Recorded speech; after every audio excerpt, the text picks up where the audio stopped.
Hey everybody, ShadyZado here, and I'm back with my second Pokemon main series playthrough. Well, it's FireRed Omega, but it's basically the same thing as FireRed, only it's hacked to make the game a lot harder, and hopefully I can make that entertaining.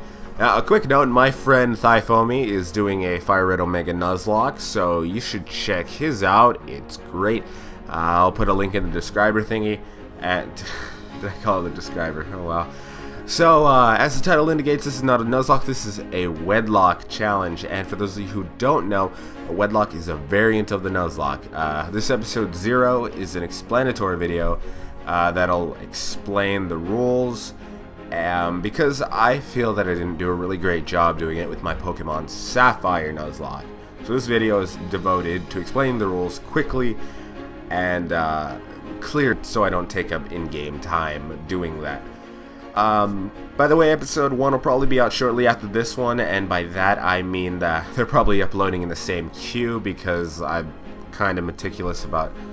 I want to upload the things when I can, when I want them to. Alright, now, quickly, before I get to the rules of my Wedlocke, mine specifically, I'd like to direct you to Marriland's channel. I don't think I can put a link in the annotation, but I will put a link down in the describer thing. I said it again, damn. If you don't know Marriland, he's an awesome PokeTuber and the guy who came up with the Wedlocke rules. I feel I should give him credit as a mastermind behind this challenge. So there will be a link in the thing for his rules video. So if what I say doesn't make sense, you can check out his, and between the two of us you should get your questions answered, and I'll answer them periodically if it comes up in the comments, you know, because I answer questions when I can. I understand that some rules are kind of situational, and I'll try to cover them as best as I can if they happen, but for now I'm going to explain the core rules that I'm going to be using, and these are the main Nuzlocke rules. So, if a Pokemon faints, it's considered dead and cannot be used. You can either release them or put them in a box if you want.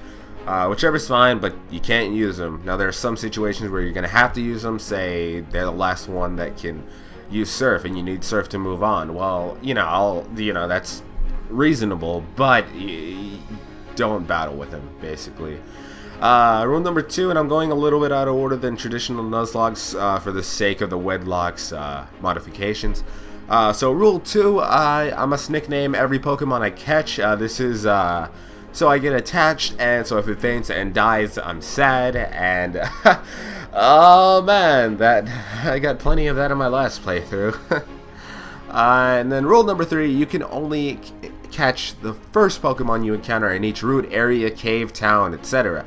If you don't catch it, you don't get another encounter for that route.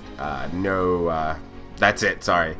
So the first 2 rules of the Nuzlocke apply to the Wedlocke, and then the third rule gets altered, and I'll explain how. You can only catch the first Pokemon you encounter in each route, area, cave, town, act. If you don't catch it, you don't get another one, but they have to meet the gender eligibility requirements as well. And here's where it gets a little tricky to explain, and I find it easier to use examples, and I'm going to be showing them on screen right now. So, say I start my game off with a male Charmander. Note, I know that you don't start off with a Charmander in FireRed Omega. I'm just giving an example. Then I run into a male Pidgey on Route 1. Well, that doesn't count as my encounter, and I can't catch that Pidgey. If my next encounter is a female Rattata, it counts because it's the opposite gender of my Pokemon. Now say I catch that Rattata. I now have a couple, Charmander and Rattata. They're wedded together. My next encounter can be any gender. Say it's a female Mankey. I can catch it. And now suppose that I do. Say that my next encounter is a male Caterpie. I can catch that because it's the opposite gender of my Mankey. And now I have 2 couples of wedded Pokemon, and that's how you go about catching your Pokemon. If I have a full team of wedded pairs, then I'm free to catch wild Pokemon without considering the gender. Additionally, genderless Pokemon are not allowed at all. I suppose you're not limited to keeping couples heterosexual, but I'm going to do so to keep things simple. Now, here's not a rule, but it's a clause that a lot of Nuzlockers go by, and I don't see it as unfair at all, and this is the duplicate. The duplicate clause is an optional clause that you can play by, and I will. And that clause is that if you have already caught a Pokemon in a previous route, you can't catch it again in another route. So if a Pokemon you caught before is your first encounter on another route, you can skip over that and try for another one. You can place a limit on it. Say you can only have 3 duplicates, and if you don't get that, you don't get an encounter at all. That's to make it so you can't abuse it and get some super rare Pokemon. But I think in a hack like FireRed Omega, it won't be too much of a problem, because you know the wild Pokemon are hacked too. And I think that's it for rule number 3. Now on to rule number 4. You can only switch in and out between couples. Now this is kind of the crux of the Wedlocke. This is the point in pairing them up. If you have an even number of Pokemon, you have to have couples. That's bottom line. If my male Charmander from the previous example is out and I want to switch, I can only switch it with the female Rattata that's its partner. I can't switch between any other Pokemon. It has to be a fight between within the pairs. If my Charmander faints, then I have to bring in Rattata to avenge her fallen lover. And I won't be able to switch at all because, you know, Charmander's dead and Rattata is the only one left in the pair. The challenging part here is that, say it's a bad matchup, like we're fighting against a water type or something, and Charmander can't do much against it, and Rattata is Rattata, so yeah. So the way I battle becomes very important, and I can't afford to be careless. I'm gonna have to play a little bit more strategically in order for me not to lose anyone. Say both Charmander and Rattata die, then a new couple gets a chance to come in and battle, but as long as one from the couple is fighting, that couple stays active. Now, what if one dies? Say my male Charmander dies, but my Rattata stays alive. Well, I can go into my box and find her a new groom, if I have one, or I can try to catch another one.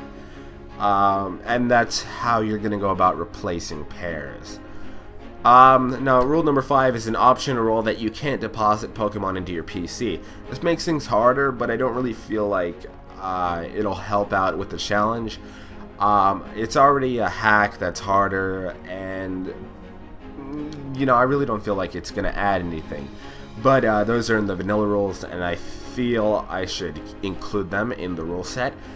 But I will be keeping pairs together. Say I want to box Charmander, where I'm gonna box Rattata Ratatouille. Now here are some extra rules that have nothing to do with Nuzlocks or Wedlocks, but I like to play by them, and that's just how I play. Now rule number 1: I can only use regular Pokeballs. That's a personal preference. I'm weird. It has nothing to do with making catching Pokemon harder. It does that, but that's not why I do it. Number 2, game mode must be set to set. Yeah, I'm not going to be able to switch in on another Pokemon, which is going to make it really hard considering I can only switch between 2 Pokemon. Yeah, but, you know, shift is way too easy. Come on, let's be real. Rule number 3, I'm not gonna be using any legendaries. And I know there aren't any gendered legendaries in this game, I think. But if I run into a Latias, I'm gonna have to kill it or run away from it. Because, you know, they're not gendered. And I have a policy about using legendaries. I don't really like them.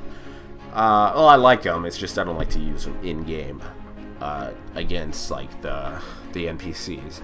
So, with all that, that's pretty much it. By the time you watch this, I'm pretty sure my episode 1 should be up, and I feel that's gonna be a doozy. So yeah, thank you for watching, and I will see you guys in the actual Wedlocke.